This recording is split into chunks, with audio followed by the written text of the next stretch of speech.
सबसे पहले आप लोग इस वीडियो को देखिए।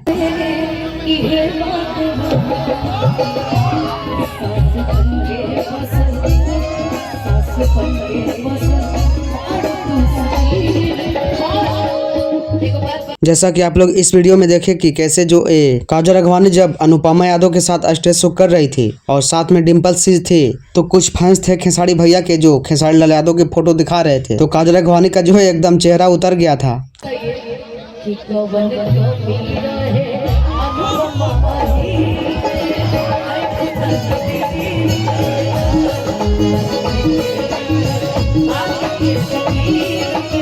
मतलब हम कह सकते हैं कि काफी ज्यादा ट्रोल हुई है काजल राघवानी, और खेसारी यादव के फैंस जो थे वो काजल राघवानी को इतना ज्यादा ट्रोल किए कि खेसारी भैया का फोटो भी दिखाने लगे कजली को। मतलब काजल राघवानी की जो है वो असलियत पता चल गया होगा कि हम कितना पानी में है और खेसारी यादव कितना पानी में है। और यही नहीं, इतना ज्यादा ट्रोल हुई है काजल राघवानी कि मैं आप सबको क्या ही बताऊं। मतलब उसके सामने ही किसी का फोटो दिखा देना है बहुत बड़ी बात होता है। और काजल राघवानी के सामने ही खेसारी भैया के जो फैंस थे वो खेसारी यादव के फोटो दिखाने लगे निकाल करके अपने मोबाइल के डिस्प्ले पे। तो मतलब पावर तो है भाई, खेसारी यादव के फैंस में पावर तो है, ये तो मानना पड़ेगा। तो आप सभी को इस सब के बारे में क्या राय है, अपनी राय को कमेंट बॉक्स में लिखिए, बताइए। और इस चैनल पर नए हैं तो चैनल को सब्सक्राइब कर लीजिए। धन्यवाद।